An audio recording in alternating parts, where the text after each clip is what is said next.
Good afternoon, everybody. Dr. Vasquez here, coming to you live as I usually am. Actually, to my surprise, because of some other delays, the time right now is 5 in the evening. And I actually just had a little bit of coffee, so you know what that means. I'm here to chew bubblegum and kick ass. I have come here to chew bubblegum and kick ass. And I'm all out of bubblegum. So, this morning I looked at some research, just kind of out of interest, to follow up on the video that I did yesterday, which talked about the increased risk of cancer following injection with the experimental emergency-authorized mandatory injection that was injected into roughly 80% of people in most so-called advanced countries. I guess not so advanced anymore. So a lot of people got this injection, and I think anybody in my situation, you know, looking at medicine and research and science and adverse effects and all that, we pretty much knew this was going to be a disaster, and the disaster keeps unfolding. So one of the most recent unfoldings of this disaster, documentation of it, I should say, just occurred this month in September of 2025 in a new study that was published out of Korea, which I reviewed yesterday in the video. So you have to go back and look at my websites to find that particular video. So this is brand new research showing that people who got that emergency authorized injection now have increased risk for cancer, and it's not just a little bit. The increased risk for cancer, I'm just looking at the data, which I talked about yesterday, and I showed it on the screen, and I'm looking at a new diagram that I just did this morning, a new slide, I should say. So according to the quote, and this is just copied and pasted directly from their research, this particular injection caused an increased risk of six different types of cancer. Thyroid cancer, 35% increase, based on a hazard ratio of 1.35. And I explained that last night. You can go back and look at the other video. Gastric cancer was 1.34, so that means a 34% increase in stomach cancer. Colon cancer, 1.28 means a 28% increase. Lung cancer, 1.87. 1.87 relative risk or hazard ratio for lung cancer, that's worse than smoking. Or it's on par with smoking. I'll show you that in just a minute. It's on the same screen, but I'll go back and look at that. For breast cancer, it's a 20% increase. Prostate cancer, a 70% increase. And for pancreatic cancer, which killed my mom after she had 3 vaccines, in people who got the booster, or perhaps more than one booster, like my mom had at least 3 of these injections, and then she developed pancreatic cancer. And look at what they showed the risk is for pancreatic cancer. 2.25 hazard ratio, which means a 125% increase in the risk for pancreatic cancer. Now, what I did this morning, as I started to say just a moment ago, is just for kicks, I went and looked at what is the mortality associated with using cocaine. I've never looked at that data. I don't have any interest in cocaine, but just for relative comparison.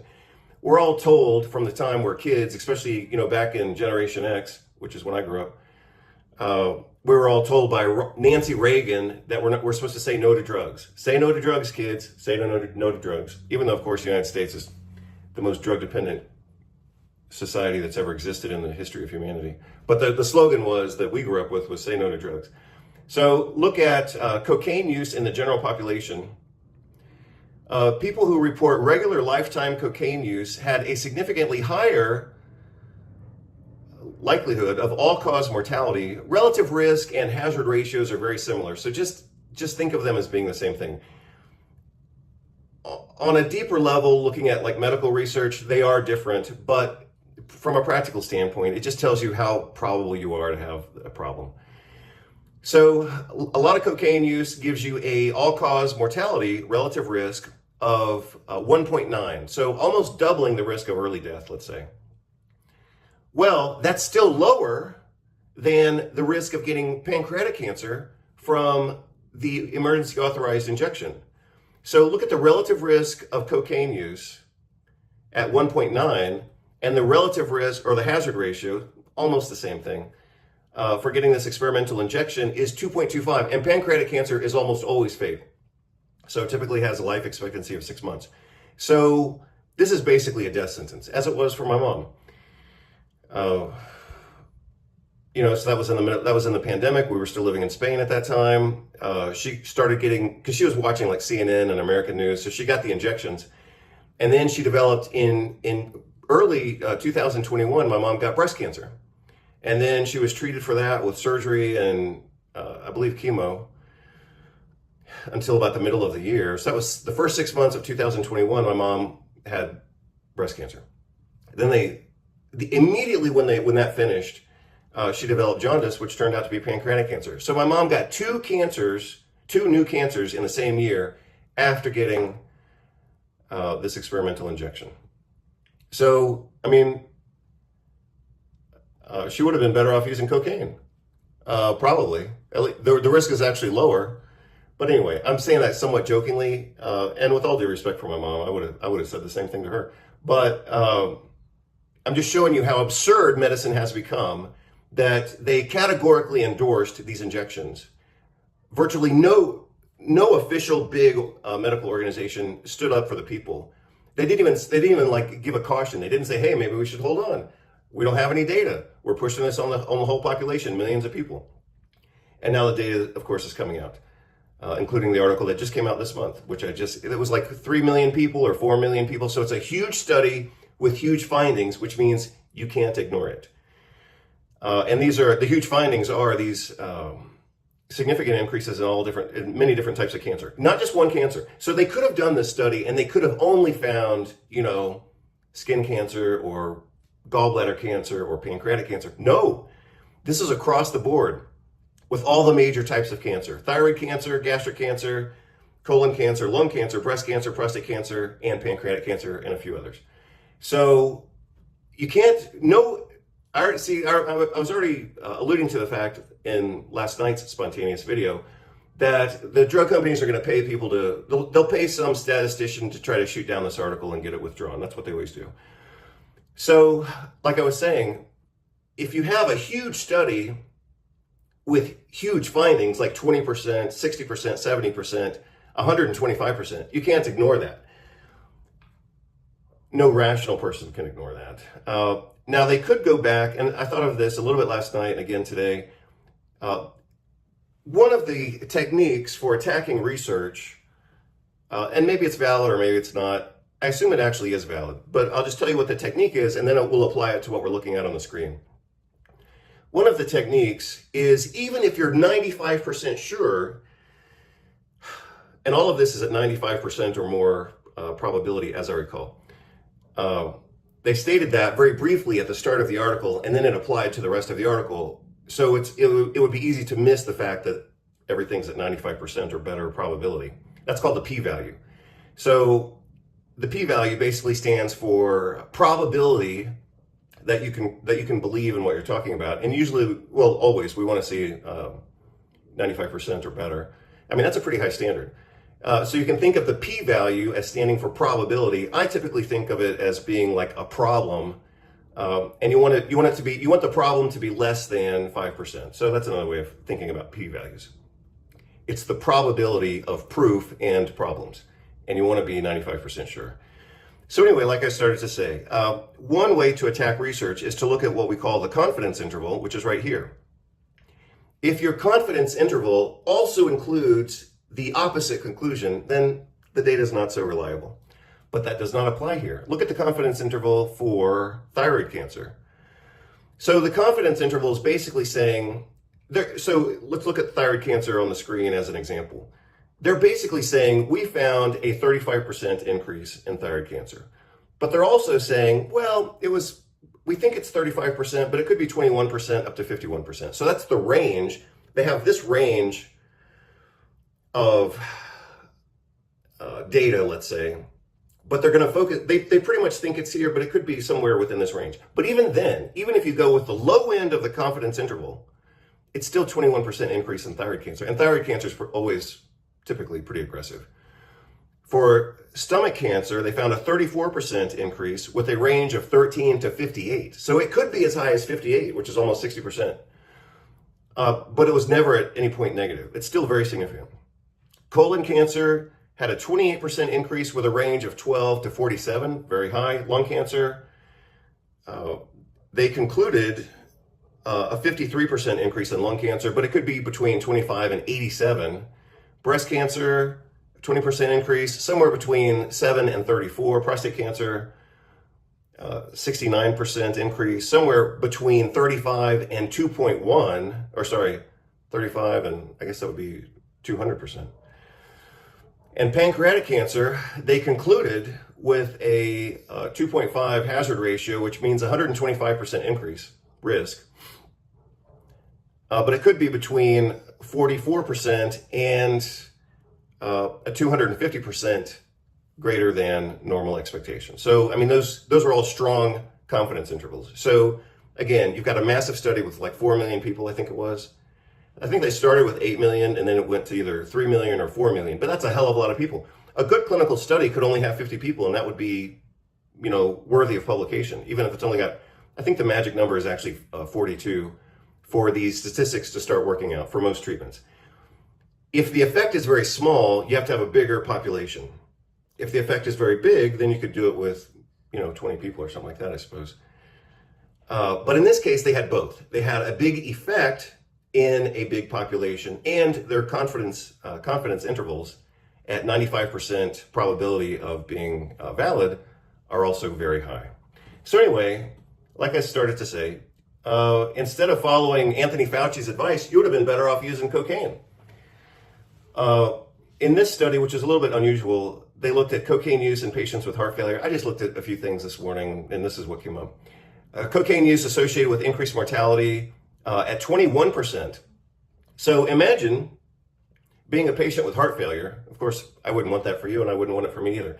But let's assume that somewhere out in the world, heart failure exists, and somebody who has heart failure is using cocaine, and their doctor says, you've got to quit using cocaine, Mr. whatever your name is, or Mrs. whatever your name is. You've got to quit doing this. This is imprudent. This is unwise. This is against medical advice. You have to give up your cocaine while you have heart failure. But the increased risk for death from using cocaine as a patient with heart failure is only 21%. That's better than the experimentally approved injection. And so here, tobacco, cigarette smoking, and I've wanted to talk about this for a while, so maybe I'll talk about it slightly right now. So in the world of tobacco, you have smokeless tobacco, like chewing tobacco, which people usually suck on it for a while and spit it out, suck on it, spit it out. So that's smokeless tobacco. Or chewing on a cigar, which I have done on a few occasions. Actually have a little bit of one right here. So if I smoked a cigar right now as a doctor, you would all say, oh, well, this is bad. You're modeling bad health habits for the population. Hell, I would rather chew on a cigar. I would sure as hell rather chew on a cigar than get an experimental injection that increases the risk for pancreatic cancer by 125%. So let's look at this one. Tobacco, cigarette smoking. So again, like I started to say, you've got smokeless tobacco. Like if you just chew on a cigar, that's smokeless tobacco. I can't talk and chew on that thing, especially when it's that dry. So you've got smokeless tobacco, you've got cigarettes, which are, the purpose of using cigarettes is to inhale smoke that has nicotine into the lungs.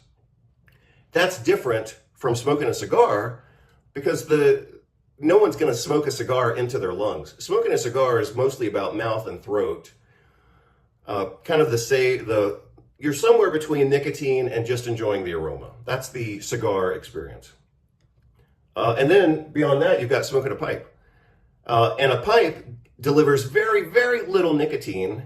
And it's mostly for like the aroma in the air and just relaxing and things like that. So those are the four most common uses of tobacco. You've got smokeless tobacco, where people absorb nicotine, usually through their mouth and tongue and cheek and all that kind of stuff. So you've got smokeless tobacco, some increased risk for cancer from that, even smokeless. But the real risk comes from burning tobacco because that creates a big buffet of different chemicals, most of which are carcinogenic. So once you go from sucking on a cigar every once in a while to actually smoking cigarettes, the risk goes up. The risk doesn't go up as much with either cigars because they're not inhaled, and certainly less with a pipe because you're not even in contact with the tobacco, and you're just kind of doing it for the pleasure and the aroma and the experience. It's not really about getting nicotine. So anyway, back to this. Tobacco, cigarette smoking, adjusted hazard ratios, same thing we looked at for the experimental injection. Adjusted hazard ratios for all-cause death in smokers compared with never smokers was 1.3. 1.3 for smokers of less than 10 cigarettes per day, and 1.8 for smokers of 10 cigarettes per day or more. That's still lower. I mean, they're talking about death versus cancer, but most of these cancers are a lot of these cancers are going to end up being deadly, especially pancreatic cancer. So I realize it's not a direct comparison. It's not a perfect comparison. It's pretty damn good though. So the point is, you'd be better off. Most people would have been better off smoking 10 cigarettes a day than getting these experimental injections. Now, that reminds me of something else I want to say. So even smoking 20, or let's say 10 or more, assume a whole pack of 20 cigarettes, that would still give you an all-cause death hazard ratio of 1.8. That's still lower than the risk for pancreatic cancer from the injections. Let's see, I wanted to say one more thing. Yeah, so with tobacco, just using that as an example, the big risk with tobacco is mostly either cancer or cardiovascular disease, and some weird variants of cardiovascular disease like peripheral atherosclerosis and losing toes and digits and things like that.